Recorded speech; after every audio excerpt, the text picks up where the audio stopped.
If you're watching this video, it means that you are into the crypto and you probably sat through this move where Bitcoin's price went from $25,000 up to about $44,000.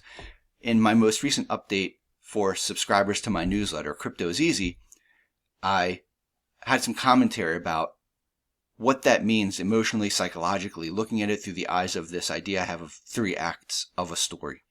And I wanted to share that snippet right now. And hopefully that gives you a little bit of perspective to help navigate emotionally, psychologically, what you can expect over the next, let's say, year, 2 years. Who knows? We don't know exactly how long. We don't know how long it'll take to get to the climax of the story, which would be whatever the ultimate market peak would be.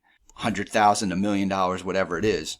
Here's that snippet from the most recent update for premium subscribers. And if you like it and you want to subscribe to Crypto is Easy, you can get the link by looking at the description that goes along with this video. So I'll get to altcoins in a moment. You might be asking yourself, if you've been subscribed for a while, hey Mark, what's the deal? Are we in Act 3 yet? I've talked about this idea of every major cycle being like a story, a crypto story. Every major big move up, every major big move down. It's like a story. So Act 1 is like, the setting is set. Something terrible has happened. Oh my God, Bitcoin just crashed. This new form of money. Will it succeed or will it fail? You come up with the trailer, but that's kind of like, that's how it was back in 2011. That's like the first part of the series, 2011. So that's where we are back here. So it's just crashed. Will it survive? Won't it survive? And it goes back up a little bit. And then it comes back down. It kind of collects itself. That's Act 1. And then it pops up. We head to Act 2. Act 2, twists, turns, nuances. People think, oh, we're back. But then there's the first drop. And then it struggles to get up. And it drops again. Until it collects itself and then it starts heading up. Big boom, Act 3, things are crazy. Looks like it's only up from here. If you look at that, it's only up. Looks only up. Then you put it on the trading chart so you can see the extent of the swings among that time. And you got 80% drops. 180% drop. Bounce back up. 200%. Come back down. Another 60% down. All within from April to July. All within 3 months. You got that in 3 months. Twists, turns, roller coaster, and then we pop back up and we hit the peak. People say, oh my God, we're going to 10,000, 20,000, 50,000. But that was it. So that was the climax. And then you had the denouement, right? The story kind of trails off. And then there's that one final twist. We drop again. And this is the second story in the volume, in the series. Second story starts, same thing. Mount Gox, destroyed, people wrecked. Was it all an image? Was it a mirage? Will it ever come back? And so it collects itself, Act 1. Pops up, Act 2. Fights, twists, turns, challenges, struggles. Bursts up again, and then we're off to the races. And it's like zoom. Up to this peak. Act 1, Act 2, Act 3. Same thing, climax, denouement. Right? Hash wars, Bitcoin Cash forks, US government, whatever. It's failed. That's it. Put a nail in it. It was all speculative. It's all done. And then it fights back again. And the same thing, the twists and turns. Act 2, up, down, up, down, up, down, up, down, up, down. Until we blast off to Act 3. So that's what we've been doing so far. Act 1, the lending platforms collapsed. Will we recover? Oh, maybe we're coming back. And then boom, down, FTX. Come back up and we recover. Burst into Act 2.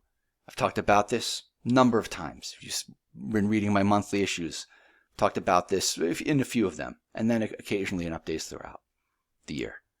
And there's this struggle. Well, are we in Act 3? Yeah, I think it's pretty safe to say we've hit Act 3. But I can't confirm that. I can't say, yes, absolutely, for sure, we've done it.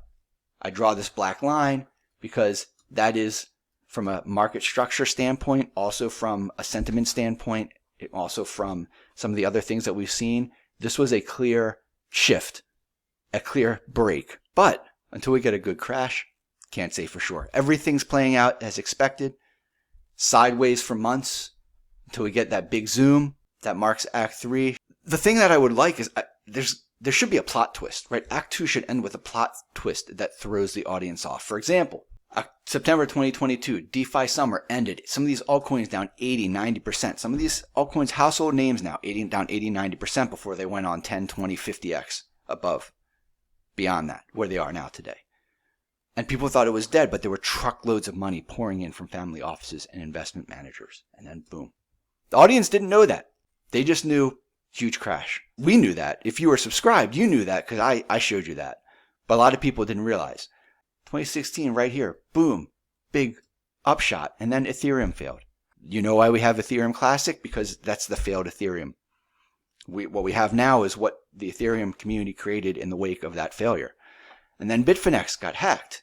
And people were like, oh, that's it. It's dead. It's done. But builders realized they could make money selling new cryptos, creating new cryptos. Smart contracts had real value. And so I didn't have a newsletter back then. But anyway, you saw the rest. The rest is history. So are we waiting for that kind of twist?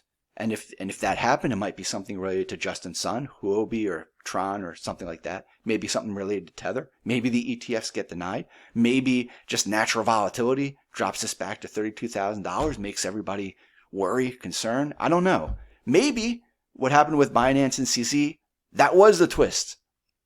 That was a twist. And people thought, oh, we're going down. U.S. government is taking Binance down, and they're not. And so now we have kind of that clarity to go and blast off. I'm not sure it really matters. The point is we're here. Like any good story, the author always keeps you guessing. The crypto market is very good at that. But I want you to think about what that means if this is Act 3. Go back to how you felt down here. Drop down September, October. Sadness, despair, doubt. Maybe it felt like it would never go up again. A lot of people felt that it was that. That was it. And then we just come back down. But we didn't. And we started going up. So remember how you feel today. You feel hope, elation, relief. FOMO, maybe. So imagine going through that range of emotions every few months for the next year or two. Legit, because that's what we did. September to December. That's 3 months. Imagine doing that every 3 months. Then come down, up, down, up, down, up, down. And probably steeper than that. Down, up, down, up. The market zooms, your portfolio balloons. Some of your altcoins go up 2 or 3x. Overnight. And you feel the urge to put more money in. It's all you can do to hold yourself back. You feel like you missed out. You had a chance to put more money in at a lower price and you didn't. And then the market crashes. Bitcoin drops 30 to 50%. Altcoins drop 50 to 80, maybe 90%. And you feel the urge to sell. You got to sell before it goes lower. It's all you can do to hold yourself back. You got too greedy. You had a chance to take profits and you didn't. Why didn't you take profits?